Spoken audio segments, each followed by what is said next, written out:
ونصلي ونسلم على رسوله الكريم أما بعد فأعوذ بالله من الشيطان الرجيم بسم الله الرحمن الرحيم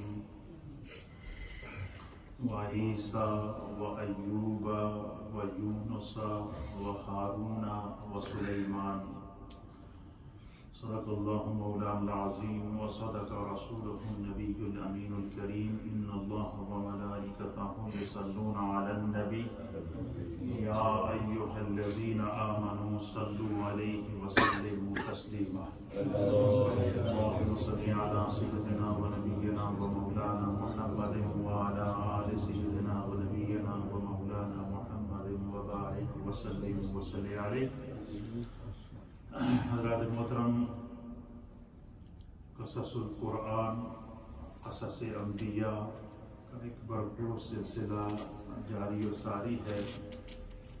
گزشتہ 2 درسوں میں ہم نے اللہ کے عظیم نبی حضرت سیدنا یوسف علیہ نبینا علیہ الصلوۃ والسلام اور آپ کے والد ماجد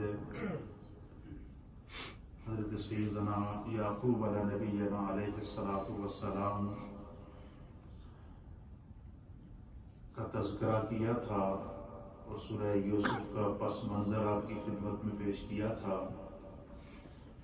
اس میں اللہ تعالیٰ نے اس کو احسن القصص قرار دیا اور اس پوری صورت کے اندر جہاں یوسف علیہ السلام کی آزمائشوں کا ذکر کیا، وہاں پر اللہ تعالیٰ نے حضرت یوسف علیہ السلام کو جب اقتدار دیا، اقتدار کے بعد پھر جو آپ نے زمین کے اوپر انصاف قائم کیا، قرآن اس کو بھی بطور مثال پیش کرے.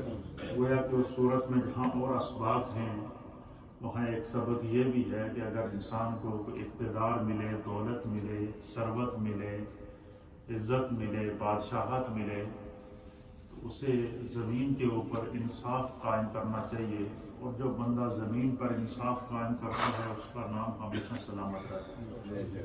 یہ قرآن کریم کا اسلوب ہے، آپ سنیں گے تو آپ کا ایمان تازہ ہو جائے گا. قرآن کریم نے جن جن لوگوں کو اقتدار زمین پر نصیب ہوا، بڑی بڑی اللہ نے ان کو ملکوں کی بادشاہت عطا فرمائی، تو ان کا ذکر کیا. ان میں سے جن لوگوں نے اسی زمین کے اوپر انصاف قائم کیا، قرآن نے انہیں بھی بطور مثال پیش کیا. اور جن لوگوں نے اقتدار کے نشے میں آ کر زمین کے اوپر اپنی رعایا پر ظلم کیا اور اقتدار کے نشے میں آ کر رب کریم کی وحدانیت کو چیلنج کیا اور اللہ تعالیٰ کا شکر ادا کرنے کے بجائے خداوند قدوس کی ناشکری کی، خداوند قدوس نے ان پر عذاب، پہلے اقتدار، پھر ان سے اقتدار کو زوال کے بعد پھر ان پر عذاب اور اس کی کیفیات کو بھی بطور عبرت پیش کیا ہے. اس کی چند مثالیں آپ دیکھیں کہ زمین پر بادشاہ نمرود گزرا ہے اور اس کے بارے میں مفسرین نے، جس کا میں نے ذکر حضرت ابراہیم علیہ السلام کے قصے میں کیا، لیکن یہ بات جو میں آپ کو سمجھانا چاہتا ہوں اس کو آپ سمجھیں گے تو آپ کو اللہ تعالیٰ اس میں ہمیں قرآن کریم، قرآن مجید کی تعلیمات کا علم ہوگا کہ نمرود کو اللہ نے روئے زمین کی بادشاہت عطا فرمائی تھی، تو بجائے اس کے کہ وہ اس پر شکر کرتا، عاجزی اختیار کرتا، لوگوں میں انصاف قائم کرتا، اس نے لوگوں سے کہا تم مجھے سجدہ کرنا شروع کر دو، انا ربکم الاعلی، میں تھوڑا خدا ہوں. اندھا ہو گیا اقتدار کے نشے میں، خدا نے اس پر عذاب نازل کیا. پھر وہی رایا جس کے ساتھ وہ ظلم کرتا تھا، اسی نے جوتے مار مار کر اس کو کیا کیا، تباہ و برباد کر دیا، ہلاک کر دیا. اسی طریقے سے فرعون کو اللہ نے اقتدار عطا فرمایا. فرعون نے زمین کے اوپر بجائے انصاف قائم کرنے کے، اللہ پر ایمان لانے کے، اس نے بھی شرک کیا اور ظلم کی انتہا کی. قرآن کریم، فرقان مجید ہوا، جب موسیٰ علیہ السلام کا ذکر آئے گا تو اس میں اس کو بیان کر دوں گا، لیکن میں چند مثالیں آپ کو دے رہا ہوں. تو قرآن کریم فرقان مجید اس کا انجام بیان کر رہا ہے کہ اللہ تعالیٰ نے فرعون اور اس کی فوجوں اور اس کی ساری سپر پاوری اور اس کی طاقت کو وہی سمندر ہے جو موسیٰ علیہ السلام اور ان کے قافلے پر راستہ دے رہا ہے، اور وہی سمندر ہے جو فرعون کو غرق کر رہا ہے۔ یہ قرآن دونوں مناظر دکھا رہا ہے۔ پھر اسی طریقے سے اللہ نے زمین کے اوپر انبیاء میں سے حضرت یوسف علیہ السلام اور حضرت سلیمان علیہ السلام کو اسی تمطراق کی بادشاہت عطا فرمائی جس طرح کے ان بادشاہوں کو عطا فرمائی، نمرود کو عطا فرمائی اور فرعون کو۔ اس سے بڑھ چڑھ کر اللہ نے، بلکہ یوسف حضرت سلیمان علیہ السلام کے بارے میں تو نبی پاک صلی اللہ علیہ وسلم کی حدیث ہے، حضور نے فرمایا کہ خدا نے روئے زمین کی ہر شاخ کا ان کی حکومت عطا فرمائی۔ پرندوں کے وہ بادشاہ تھے، جانوروں کے وہ بادشاہ تھے، زمین کے کیڑوں کے وہ بادشاہ تھے، حشرات الارض کے وہ بادشاہ تھے، سمندر کی مچھلیوں کے وہ بادشاہ تھے، چرند پرند حیوانات جمادات حشرات جنات کو اللہ تعالیٰ نے آپ کے کنٹرول میں دیا، ان کے اوپر ان کی بادشاہت تھی۔ جو نظام ہوا چل رہی ہے، خدا نے ہواؤں کا کنٹرول آپ کو عطا فرمایا، ہواؤں پر آپ کا کنٹرول تھا۔ روئے زمین کی کوئی ایسی چیز جس کا اطلاق مخلوق پر ہوتا ہو، خداوند قدوس نے سلیمان علیہ السلام کو اس پر تصرف عطا فرمایا تھا۔ اتنا عروج ہونے کے باوجود قرآن عدل سلیمانی بیان کر رہا ہے، انصاف سلیمانی بیان کر رہا ہے۔ قرآن سلیمان علیہ السلام کی جو زمین کے اوپر برکات ہیں ان کو بیان کر رہا ہے۔ اسی طریقے سے حضرت یوسف علیہ السلام کو پہلے کتنی آزمائشوں سے گزرنا پڑا، اور پھر خداوند قدوس نے اسی مصر کے قید خانے سے نکال کر خدا نے اسی کا حاکم بنا دیا، اسی مصر کا بادشاہ بنا دیا۔ اور اب پہلے قید سی منزلوں سے گزری، پھر مشکلات کی منزلوں سے گزرنے کے بعد جب خدا نے اقتدار دیا تو زمین کے اوپر جو یوسف علیہ السلام نے انصاف قائم کیا، قرآن اس کو بھی بطور مثال پیش کر سکتا۔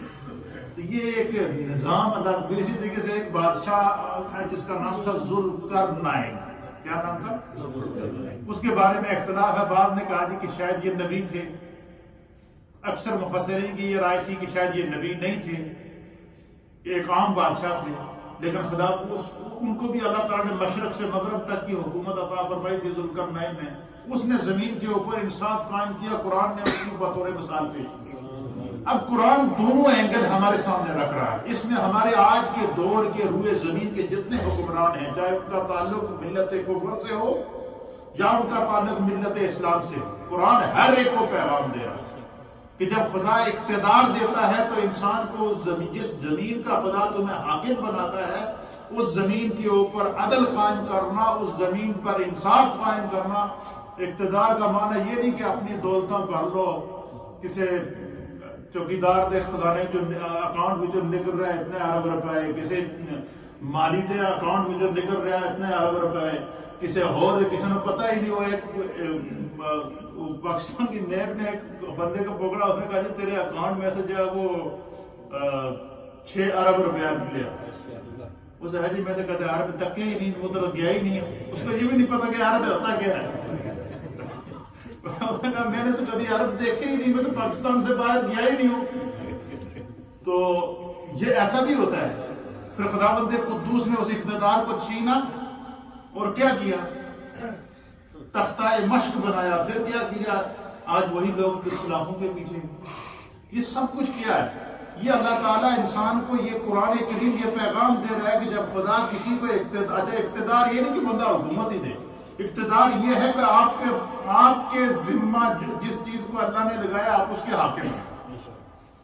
بندہ اپنے گھر میں اپنے خاندان کا حاکم ہے، باپ اپنے بیٹوں کا حاکم ہے، شوہر اپنی بیوی کا حاکم ہے۔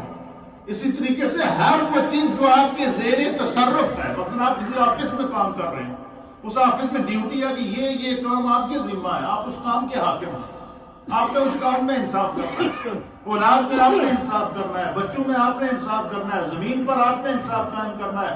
ہر ایک انسان کو اس کی رعایا کا حساب دینا ہوگا، یہ قرآن کا پیغام ہے۔ اس کو کہتے ہیں کہ انصاف ہر شعبے کے اندر ہو۔ تو پھر قرآن کریم فرقان مجید نے عبرت کی مثالیں بھی پیش کی ہیں، جن نے ظلم کیا ان کا انجام بھی پیش کیا۔ اور جنہوں نے زمین پر انصاف قائم کیا، قرآن اس کو بھی پیش کر رہا ہے۔ سورہ یوسف میں ہمیں جہاں اور قصے سیکھنے کو ملے، وہاں پر یہ بھی ہمیں ملا کہ دیکھیں یوسف علیہ السلام کو ایک آزمائشوں سے تو گزرنا پڑا، لیکن اس کے باوجود آپ دیکھیں کہ اللہ تعالیٰ نے جب ان کو اقتدار دیا تو ہر تکلیف کو بھول گئے، اور پھر انہوں نے لوگوں کی کیا خدمت کی کہ قرآن اس کو بطور ایک تمثیل پیش کر رہا ہے، ضرب المثل کے طور پر قرآن اس کو پیش کر رہا ہے۔ آج ہم جس اللہ کے محبوب نبی کا تذکرہ کر رہے ہیں ان کا نام ہے حضرت سیدنا ایوب علیہ نبینا علیہ السلام۔ ان کا قصہ اتنا دلچسپ ہے، اتنا سبق آموز ہے اور اتنا محبت بھرا ہے کہ جب آدمی اس کو سنتا ہے تو انسان سنتا ہی رہ جاتا ہے، سنتا ہی رہ جاتا ہے، سنتا ہی رہ جاتا ہے۔ آپ کا نام النامی اسم گرامی ایوب تھا۔ کیا نام تھا؟ ایوب۔ قرآن نے ان کو ایوب کے نام سے پکارا ہے، اور اس سے پہلے جو کتب ہیں ان کے اندر آپ کو یوباب اور ایوب اور اس طریقے سے یوباب بھی آپ کا ایک نام عبرانی زبان کے اندر آیا، لیکن قرآن نے چونکہ آپ کو ایوب کر کے پکارا ہے اس لیے آپ کو ایوب ہی کے نام سے ہم یاد کریں گے۔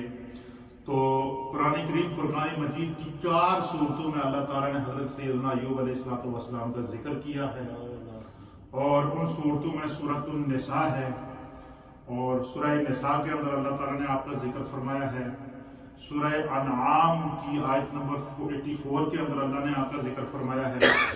اسی طریقے سے سورۃ النساء کی آیت نمبر 163 کے اندر اللہ نے آپ کا ذکر کیا ہے۔ سورۃ الانعام کی آیت نمبر 6 کے اندر بھی اللہ تعالیٰ نے آپ کا ذکر، آیت نمبر 84 کے اندر آپ کا ذکر فرمایا ہے۔ اسی طریقے سے سورہ انبیاء کے اندر اللہ تعالیٰ نے آپ کا ذکر فرمایا ہے۔ سورہ صاد کے اندر اللہ تعالیٰ نے آپ کا ذکر فرمایا ہے۔ تو قرآن کریم کی 4 صورتوں کے اندر اللہ تعالیٰ نے حضرت ایوب علیہ السلام کا تذکرہ اور آپ کی محبت اور آپ کا صبر، آپ کی آزمائش اور آپ کے پر جو اللہ کے انعامات تھے ان تمام کو بیان فرمایا۔ سب سے پہلے آپ کا نام اور آپ کا اسم گرامی اور آپ کا نسب بحیثیت مسلمان ہمیں معلوم ہونا چاہیے۔ آپ کا جو نام نامی اسم گرامی تھا وہ کیا تھا؟ ایوب علیہ السلام۔ جب بھی کسی نبی کا نام آئے علیہ السلام کہنا چاہیے، نبی پر درود و سلام بھیجنا چاہیے۔ آپ کا نسب مورخین نے لکھا ہے کہ آپ کا نام ایوب بن رازح بن اموس بن یفرز بن عسیس بن اسحاق بن ابراہیم علیہ السلام۔ آپ کا نسب، سلسلہ نسب جو ہے وہ اللہ کے 2 نبیوں سے ملتا ہے۔ آپ کو میں نے پچھلے تذکرے میں حضرت اسحاق علیہ السلام کے تذکرے میں یہ بتایا تھا کہ اسحاق علیہ السلام کو اللہ نے 2 جڑواں بیٹے عطا فرمائے تھے، یاد ہوگا نا؟ ایک کا نام تھا عسیس اور دوسرے کا نام تھا یعقوب۔ حضرت یعقوب علیہ السلام کے ساتھ آپ کے جڑواں بھائی پیدا ہوئے تھے جن کا نام تھا عسیس، اور حضرت ان کا یعقوب علیہ السلام کے ساتھ ایسا دل کا تعلق تھا، یہ جڑواں بھائی تھے۔ جب یعقوب علیہ السلام پریشان ہوتے تھے تو حضرت عسیس بھی پریشان ہو جاتے تھے۔ ان کے بارے میں اختلاف، ان کے بارے میں لکھا ہے کہ یہ شاید نبی نہیں تھے، اس کے بارے میں تاریخ خاموش ہے، لیکن ان کی اولاد میں سے حضرت ایوب علیہ السلام، ان کو جو اللہ نے حضرت عسیس علیہ السلام کی اولاد میں سے اللہ نے جو نبی پیدا کیے وہ حضرت ایوب علیہ السلام۔ اور آگے گویا کہ حضرت اسحاق علیہ السلام کی جو 2 جڑواں بیٹے تھے اس میں حضرت یعقوب علیہ السلام اور حضرت عسیس جو تھے، ان دونوں کی نسل سے اللہ نے آگے انبیاء پیدا فرمائے۔ اور حضرت یعقوب علیہ السلام کی نسل سے کون پیدا ہوئے؟ یوسف علیہ السلام پیدا ہوئے، اور عسیس کی نسل میں سے جو ہے وہ حضرت ایوب علیہ السلام پیدا ہوئے۔ تو اس طریقے سے جو ہے وہ تقریباً 5 واسطوں کے بعد، 5 نسلوں کے بعد حضرت ایوب علیہ السلام کا سلسلہ نسب جا کر کس سے ملتا ہے؟ حضرت ابراہیم علیہ السلام سے۔ اور حضرت ابراہیم علیہ السلام سے جب آپ کا نسب ملتا ہے، اب آپ اندازہ لگائیں، ابراہیم علیہ اس خاندان کو دیکھیں کہ اس کو اللہ نے، اس پورے خاندان میں اللہ نے نسلوں میں انبیاء نبی پیدا کیے ہیں، لیکن اس پورے خاندان میں سے ہر نبی کو اللہ نے کسی نہ کسی آزمائش میں ڈالا ہے۔ اور ہر نبی کی جو آزمائش ہے وہ بالکل نئی آزمائش ہے، اسے نئی آزمائش سے گزرنا پڑا، اور ہر نبی کی آزمائش کو جب بندہ سنتا ہے اور اس آزمائش سے اس مراد کو بندہ سنتا ہے تو انسان کی عقل حیران رہ جاتی ہے، تو پتہ چلتا ہے کہ واقعی یہ وہی خاندان ہے جسے خدا نے چنا ہے۔ ابراہیم علیہ السلام کی آزمائش دیکھیں، آگ سے گزر گئے، بیٹے کے گردن پہ چھری چلا دی۔ یعقوب علیہ السلام کی آزمائش کو دیکھیں کہ یوسف علیہ السلام جب گم ہوئے تھے تو ان کی عمر 12 سال تھی، کتنی؟ اور جب ملے تو یعقوب علیہ السلام کی عمر مبارک اس وقت 84 سال سے اوپر تھی۔ 100 سال کے بعد ملے آپ کو، کتنے سال کے بعد؟ 100 سال تک جدائی برداشت کی ہے یوسف علیہ السلام کی۔ کتنی بڑی یہ آزمائش تھی یعقوب علیہ السلام کی۔ اور یوسف علیہ السلام کی آزمائش کیا تھی کہ 12 سال کی عمر ہے، کنویں میں پھینکا جا رہا ہے، غلام بنا کے بیچا جا رہا ہے، پھر جو ہے وہ 20 سال تک جو ہے وہ قید کے اندر، ایک روایت کے مطابق 20 سال تک آپ قید میں رہے، ایک روایت کے مطابق 7 سال تک آپ قید میں رہے، پھر قید کی صورتیں برداشت کرنی پڑی، پھر اس کے بعد جو ہے وہ یوسف علیہ السلام کے بعد پھر جب ایوب علیہ السلام کا دور آتا ہے تو ایوب علیہ السلام کو اور آزمائشوں سے گزرنا پڑا۔ ان کی آزمائشیں سنتا ہے تو آدمی حیران رہ جاتا ہے۔ یہی وجہ ہے کہ نبی پاک صلی اللہ علیہ وسلم نے فرمایا کہ روئے زمین کے اوپر سب سے زیادہ اگر آزمائشیں خدا نے کسی پہ ڈالی ہیں تو اللہ کے انبیاء پر ہے، اور ہر نبی کی آزمائش نئی آزمائش ہے، اور ہر نبی کی آزمائش پر اس کا صبر، اس کی استقامت، اس نبی کا ایمان خداوند تعالیٰ کے اوپر، اس نبی کا اللہ کی ذات سے عشق، یہ انسان کے ایمان کو ہر لمحہ تازہ کرتا ہے، ہر لمحہ تازہ کرتا ہے۔ صرف آپ اس کو محبت سے اگر سنیں گے تو آپ آدمی حیران رہ جاتا ہے کہ ہر نبی کی صبر سے انسان کا ایمان تازہ ہوتا ہے، ہر نبی کے صبر سے زندگی گزارنے کا طریقہ ملتا ہے، ہر نبی کے صبر سے مصیبت کے چھٹکارے کی ایک روشنی ملتی ہے، ہر نبی کے صبر سے آزمائش سے نکلنے کا ایک نیا راستہ ملتا ہے۔ کیوں؟ خداوند قدوس نے ان نفوس قدسیہ کو رشد و ہدایت کا مینارہ بنا کر دنیا میں بھیجا ہے۔ آپ کے والدہ ماجدہ جو تھی حضرت ایوب علیہ السلام کی جو والدہ ماجدہ تھی وہ حضرت لوط علیہ السلام کی اولاد میں سے تھی۔ آپ کی والدہ کیا تھی؟ لوط علیہ السلام کی اولاد میں سے، گویا کہ لوط علیہ السلام آپ کے نانا ہوئے، لوط علیہ السلام نانا ہوئے، اور حضرت اسحاق آپ کے دادا ہوئے، اور حضرت ابراہیم آپ کے پردادا ہوئے۔ کیا نسب ہے، کیا نسبت ہے، آپ دیکھیں ماں کی گویا کہ آپ نجیب الطرفین ہیں۔ نجیب الطرفین کیا کہ سلسلہ نسب ننہال کی طرف سے لوط علیہ السلام سے ملتا ہے، اور ددہال کی طرف سے اسحاق علیہ السلام، یعقوب اسحاق علیہ السلام، ابراہیم علیہ السلام۔ تو اس طریقے سے آپ جو ہے اللہ تعالیٰ نے بڑی نسبتیں آپ کے اندر جمع کی۔ آپ کے والد ماجد کے بارے میں مشہور تھا کہ بہت ہی عظیم اور نیک انسان تھے۔ وہ حضرت ابراہیم علیہ السلام کے دین پر قائم تھے، وہ ملت ابراہیمی کے اوپر تھے۔ آپ کی زوجہ محترمہ، ان کا نام تھا رحمت بی بی۔ اس میں آپ کی اس پوری آزمائش میں ایک سبق یہ بھی ملتا ہے کہ انسان کو اگر اللہ نیک بیوی عطا فرمائے تو وہ سب سے بڑی نعمت ہے۔ جب حضرت ایوب علیہ السلام پر آزمائش آئی، بھائیوں نے چھوڑ دیا، دوستوں نے چھوڑ دیا، علاقے والوں نے چھوڑ دیا، خاندان نے چھوڑ دیا، گھر سے باہر نکال دیا، جنگل میں ایک کوٹھی بنا کے دے دی کہ تیری بیماری کسی اور کو نہ لگے، سب نے چھوڑ دیا، لیکن اگر کسی نے ایوب علیہ السلام کو نہ چھوڑا تو آپ کی بیوی نے نہیں چھوڑا۔ وہ ہر حال میں آپ کی خدمت کرتی رہی، ہر حال میں آپ کی خدمت کرتی رہی، خود تکلیفیں برداشت کرتی رہی، لیکن ایوب علیہ السلام کا ساتھ نہیں چھوڑا۔ اور آپ کی جو بیوی تھی ان کا نام تھا رحمت بی بی۔ کیا نام تھا؟ اور ایک اور نسبت آپ سنیں گے تو آپ کو اور رشک آئے گا کہ آپ کی جو بیوی تھی حضرت، میں نے آپ سے کل یوسف علیہ السلام کا تذکرہ کیا تھا کہ جب یوسف علیہ السلام جو ہے وہ جب زلیخا کی دعا اللہ نے قبول کی تو اللہ نے حضرت زلیخا کو کیا کی؟ دوبارہ جوانی عطا فرمائی، 30 سال آپ کی عمر ہوئی، یعنی 100 سال 200 سال کی عمر سے واپس 30 سال کی جوانی اللہ نے عطا فرمائی.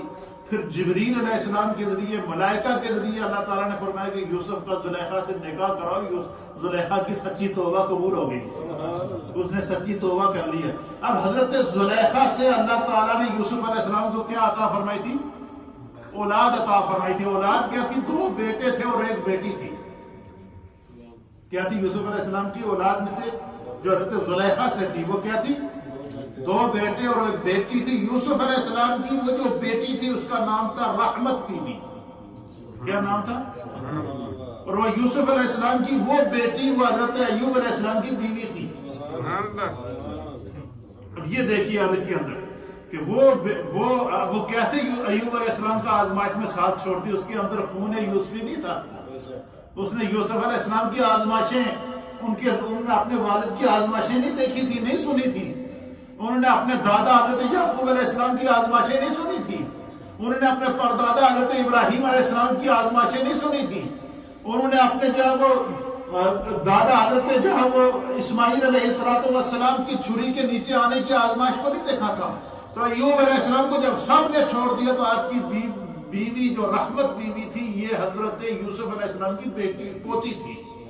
کیا تھی؟ یوسف علیہ السلام کی پوتی تھی.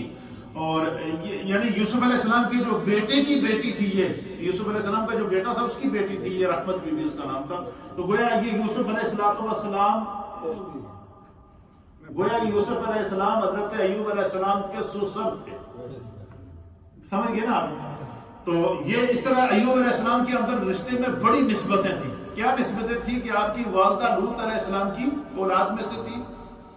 آپ کے والد جو تھے جو وہ حضرت یعقوب علیہ السلام کی وہ حضرت اسحاق علیہ السلام کی اولاد میں سے تھے اور حضرت ابراہیم علیہ السلام کے دین پر تھے. تو گویا آپ کا تعلق بھی خاندان ابراہیم علیہ السلام سے تھا. آپ یہ سمجھ لیجیے کہ آگے اللہ تعالیٰ نے 1000 سے زائد انبیاء اکرام وہ تھے جو خاندان ابراہیم علیہ السلام سے پیدا فرمائے. یہ چونکہ اس خاندان کا ایک پس منظر آ گیا تھا تو گویا کہ حضرت ایوب علیہ السلام کے سسرالی رشتہ دار, آپ کے ننہالی رشتہ دار, جتنے بھی رشتہ دار تھے ان سب کی لڑیاں جا کر انبیاء سے ملتی. حضرت لوط علیہ السلام سے, حضرت اسحاق علیہ السلام سے, حضرت یعقوب علیہ السلام سے, اسی طریقے سے حضرت جو ہے وہ ابراہیم علیہ السلام سے, اس پورے خاندان کا جو ہے وہ ملتا ہے. اور یہ سارا کا سارا خاندان آپ یوں سمجھ لیجیے کہ سارا خاندان مصطفیٰ ہے. ایک حضور علیہ السلام کی حضرت اسماعیل علیہ السلام کی اولاد میں سے ابراہیم علیہ السلام کا جو خاندان ہے اس کو ہم کیا کہیں گے؟ یہ خاندان مصطفیٰ کریم صلی اللہ تعالیٰ علیہ وآلہ وسلم. آپ کا حولیہ مبارک مفسرین نے لکھا ہے, ابھی میں ان کی آزمائشوں کی طرح ابھی صرف یہ آپ کا خاندانی تعارف پیش کر رہا ہوں کہ آپ کے حولیے کے بارے میں لکھا کہ آپ بلند قامت تھے, لمبا قد تھا حضرت کس کا؟ ایوب علیہ السلام کا.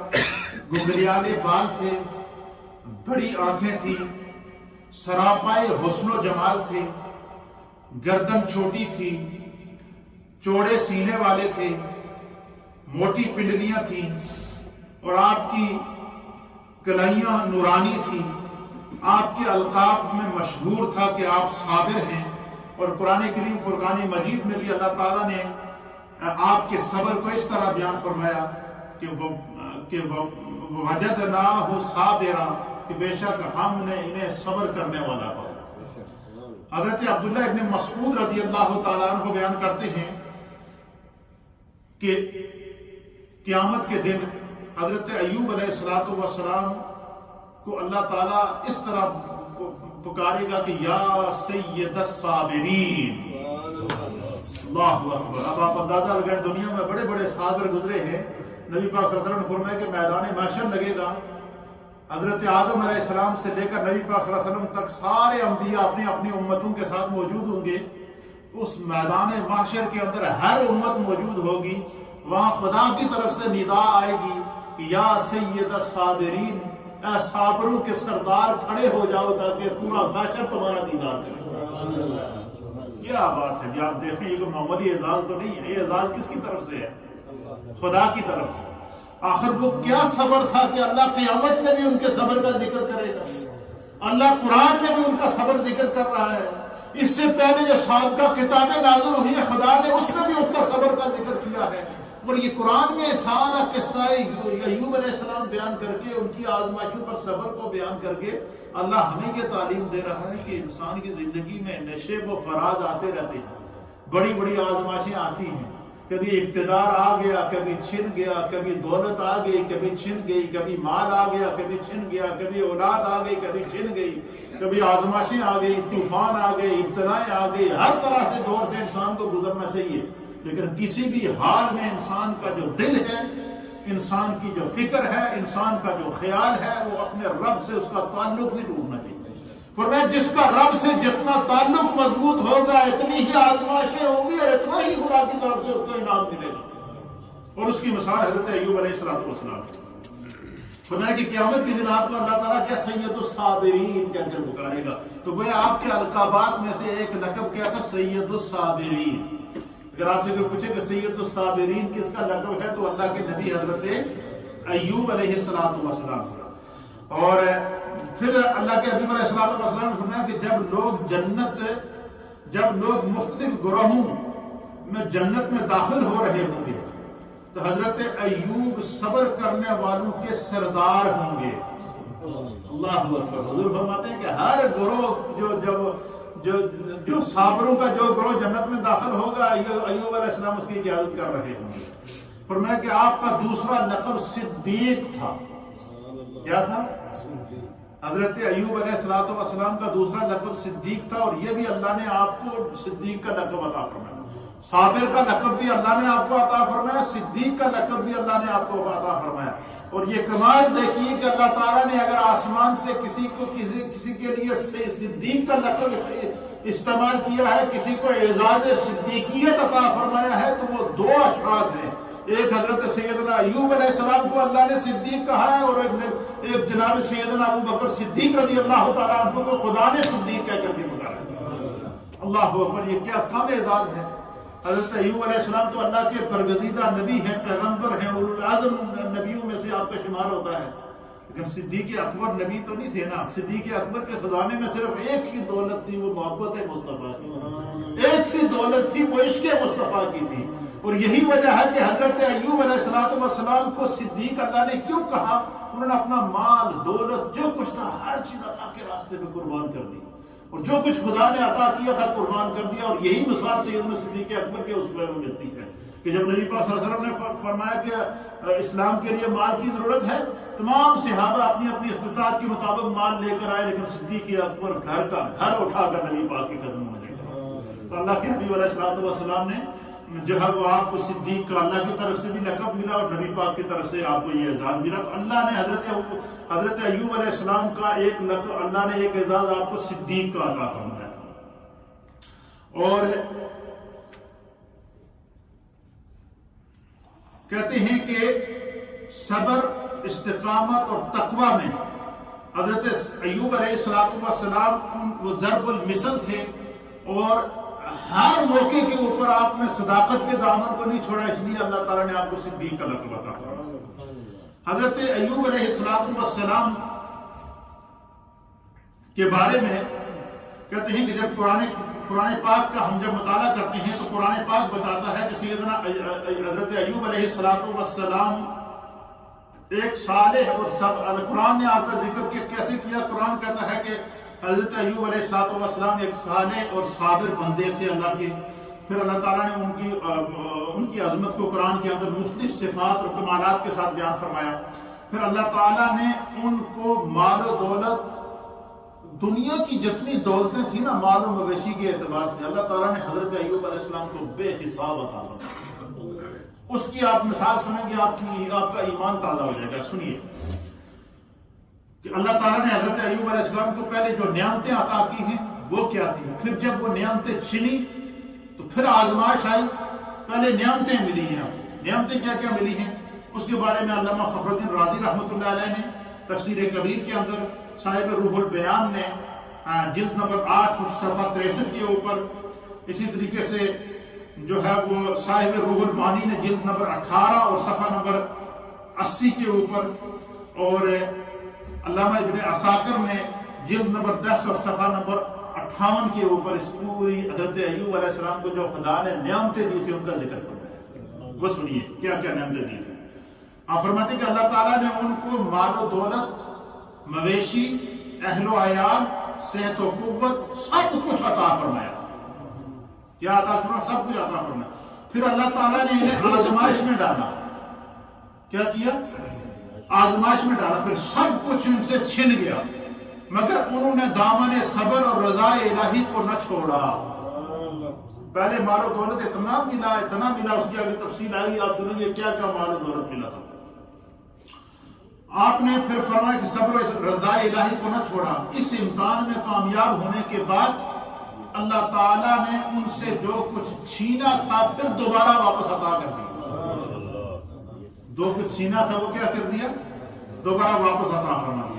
اور ان کے جذبہ صبر و استقامت اور رضا پر رضائے خدابندی ہونے کی تعریف انہیں اول العزم انبیاء اور اول العزم رسولوں میں اللہ تعالیٰ نے، اول العزم انبیاء اکرام کے اندر اللہ تعالیٰ نے آپ کو شمار کیا ہے.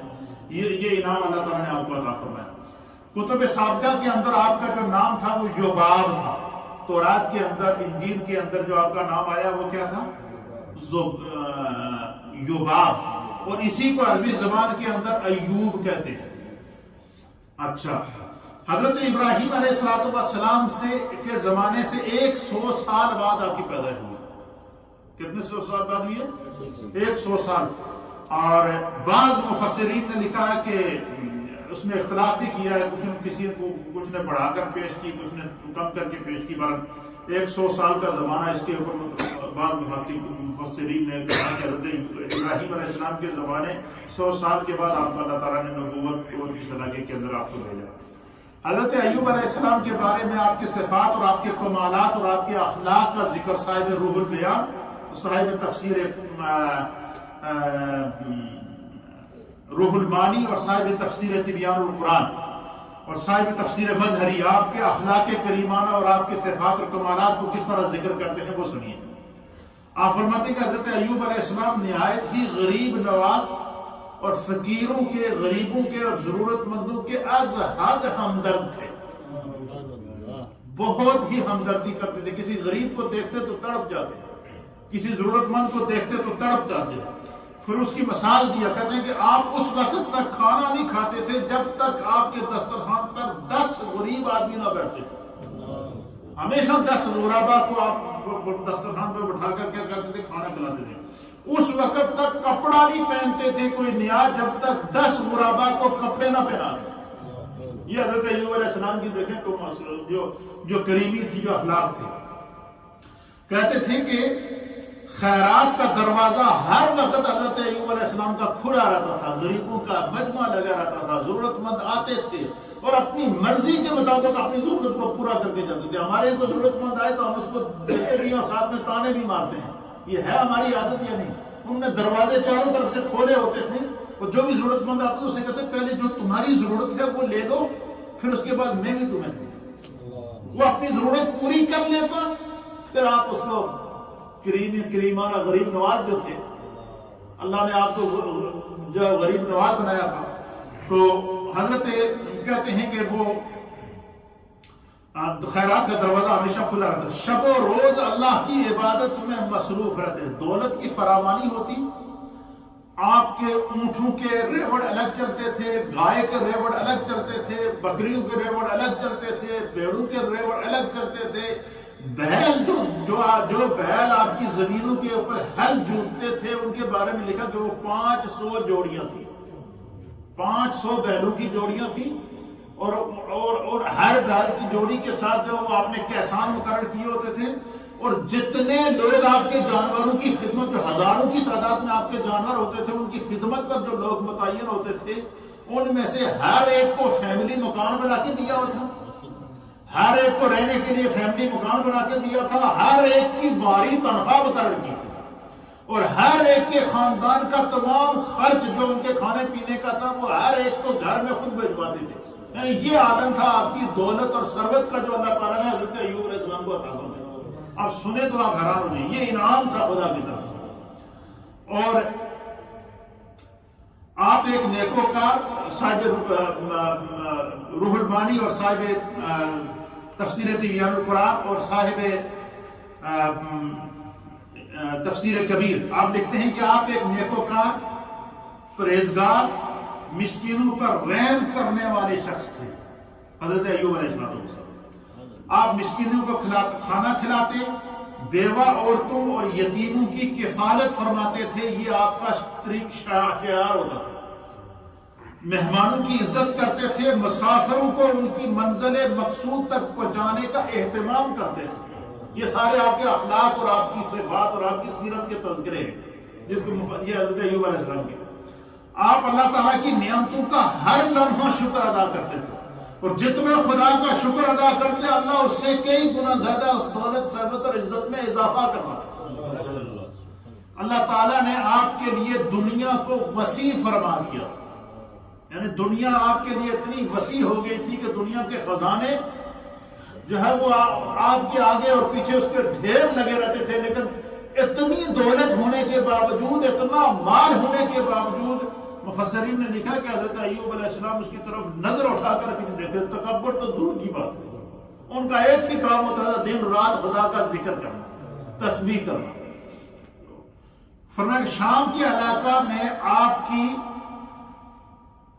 ملکیت میں ایک وادی تھی، شام کے علاقے میں اللہ تعالیٰ نے آپ کو ایک وادی عطا فرمائی تھی، اور جس میں ہموار اور پہاڑی زمین، ہر قسم کی زمین موجود تھی۔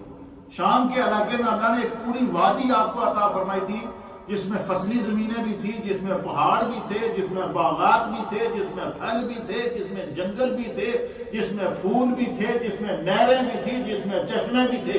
روئے زمین کے اوپر خدا نے جتنی نعمتیں عطا فرمائی، حضرت ایوب کی وادی کے اندر ان تمام نعمتوں کے خزانے موجود تھے۔ اس وادی کو وادی سانا اگلتی تھی، سونے کے پہاڑ تھے اس وادی کے اندر، چاندی کے پہاڑ تھے اس وادی کے اندر۔ اس وادی کے اندر روئے زمین کی ہر نعمت موجود تھی جو خدا نے آپ کو عطا فرمائی، اور وہ پوری وادی تھی جو اللہ تعالیٰ نے حضرت سیدنا ایوب علیہ نبینا علیہ السلام کو عطا فرمائی۔ آپ کے پاس ہر قسم کا مال تھا۔ کیا لکھتے ہیں مفسرین کہ آپ کے پاس کیا تھا؟ ہر قسم کا مال تھا، اونٹ، گائیں، بکریاں، گھوڑے، گدھے، خچریں اور دیگر جتنے بھی اموال مال ہیں، ہر قسم کا اور ہر نسل کا مال اللہ نے آپ کو وافر مقدار میں عطا فرمایا۔ فرماتے ہیں کہ مال کی کثرت اور زیادتی میں کوئی شخص اس زمانے میں حضرت ایوب علیہ السلام سے امیر اور افضل نہیں تھا۔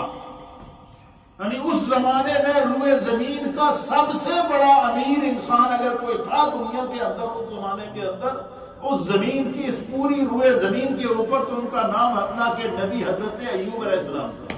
اب آپ دیکھیں کہ اب یہ خدا قرآن کے اندر اللہ کیا پیغام دے رہا ہے؟ پیغام یہ دے رہا ہے کہ کئی لوگ وہ ہیں جن کو دولت نے گمراہ کیا ہے، کئی لوگ وہ ہیں جنہوں نے اقتدار نے جن کو جو ہے وہ گمراہ کر دیا، کئی لوگ وہ ہیں جن کو دولت ملی اور فرعون بن گئے، کئی لوگ وہ ہیں جنہیں اقتدار ملا تو نمرود بن گئے، کئی لوگ وہ ہیں جنہیں اقتدار ملا تو وہ حامان بن گئے، کئی لوگ وہ ہیں جنہیں اقتدار ملا تو وہ قارون بن گئے، کئی لوگ وہ ہیں جنہیں دولت ملی تو وہ دولت کے نشے میں اندھے ہو کر ان نے لوگوں کو پیسنا شروع کر دیا۔ لیکن فرمایا کہ ایک ایسا زمانہ تھا کہ روئے زمین پر حضرت ایوب سے زیادہ امیر کوئی نہیں، روئے زمین سے حضرت ایوب سے زیادہ مالدار کوئی نہیں تھا۔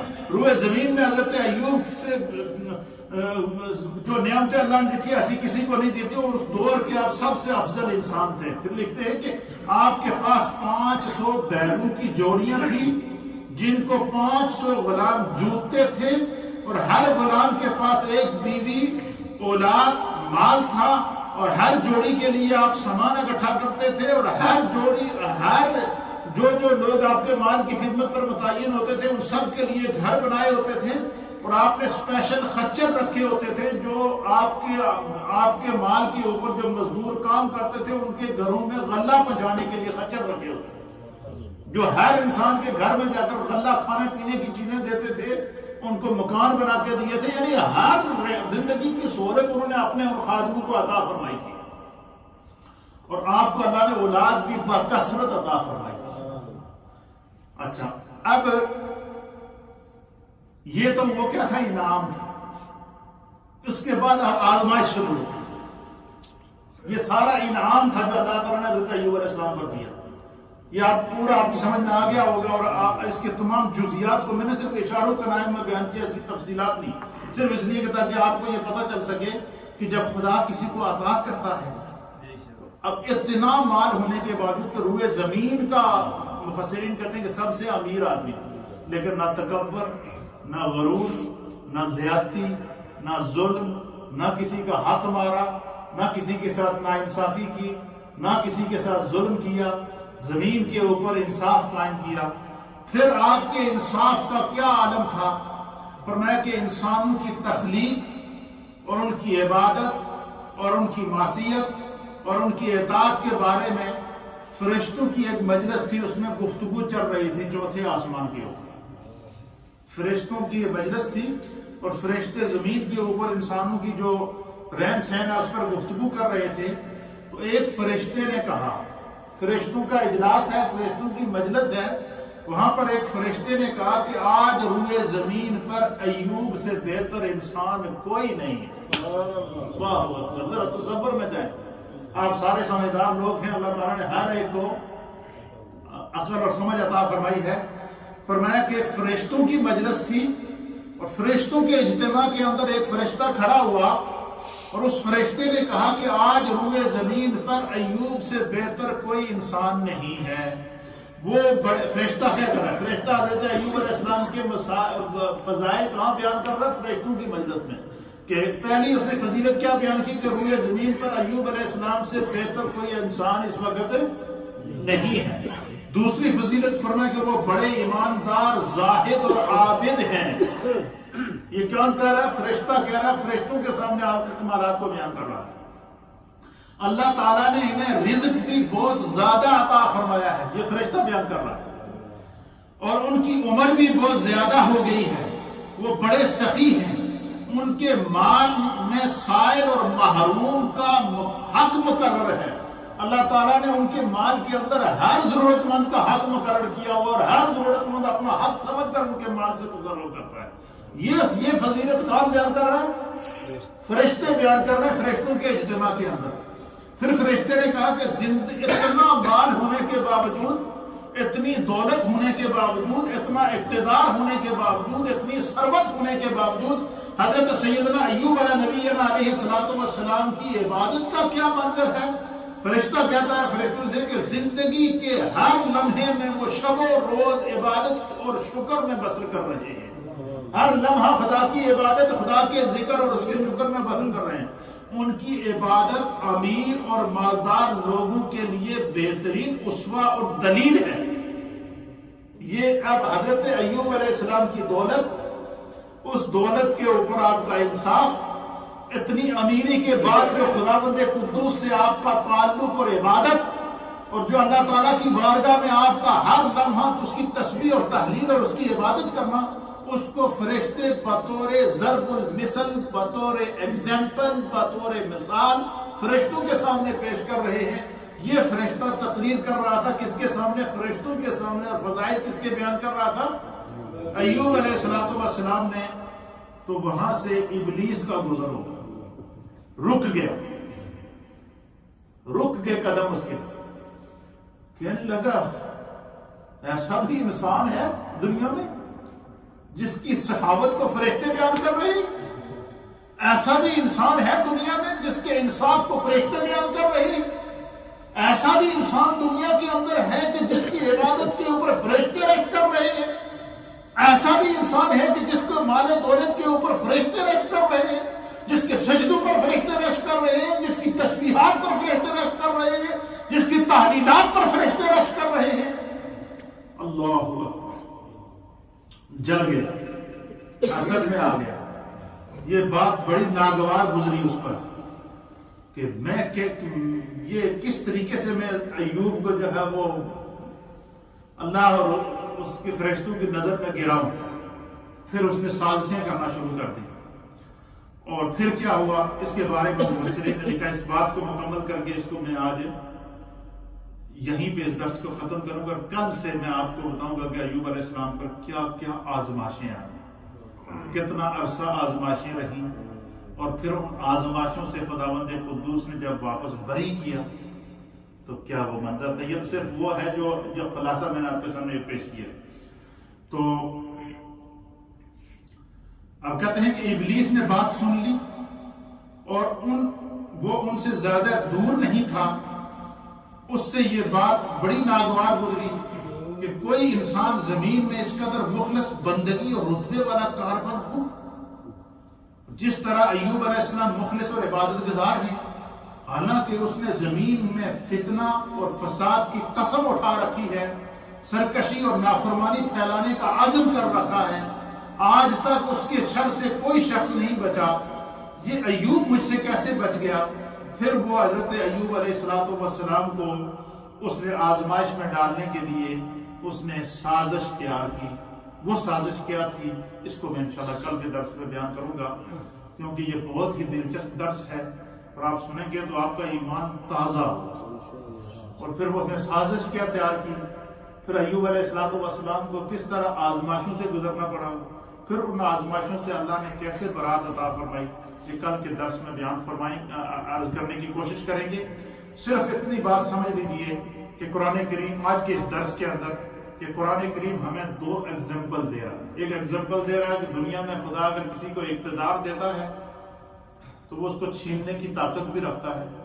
اللہ نے اقتدار فرعون کو دیا، چھینا گیا۔ اللہ نے اقتدار نمرود کو دیا، چھینا گیا۔ اللہ تعالیٰ نے اقتدار سلیمان علیہ السلام کو دیا، وہ آج بھی موجود ہے، آج بھی اس کے تذکرے موجود ہیں، آج بھی ضرب المثل ہے۔ اللہ تعالیٰ نے جو ہے وہ مال و دولت، اختیار اور اقتدار حضرت ایوب علیہ السلام کو دیا، آج بھی وہ موجود ہے، آج بھی اس کے جلوے موجود ہیں۔ قرآن آج بھی اس کو ضرب المثل اور ایگزامپل کے طور پر پیش کر رہا ہے۔ اسی طریقے سے ذوالقرنین بادشاہ نے زمین کے اوپر امن قائم کیا، محبتیں قائم کی، قرآن نے اس کا تذکرہ کیا۔ لقمان حکیم نے دنیا کے اندر لوگوں کے اندر حکمت بانٹی ہے، قرآن نے اس کا تذکرہ کیا ہے۔ جنہوں نے دنیا میں نافرمانیاں کی ہیں، باغی ہوئے ہیں، خود قرآن نے ان کا انجام بھی بیان کیا ہے۔ جن کو قرآن نے اللہ نے انعامات دیے ہیں اور ان نعمتوں کو اللہ تعالیٰ نے قیامت تک کے لیے ضرب المثل بھی بنایا ہے۔ اس میں ہمارے لیے سبق کیا ہے کہ جو خدا کی نعمت ملے اس پر تکبر نہ کرو، شکر کرو، شکر کرو، شکر کرو، اور جتنا شکر کریں گے لئن شکرتم لازیدنکم ولئن کفرتم ان عذابی لشدید۔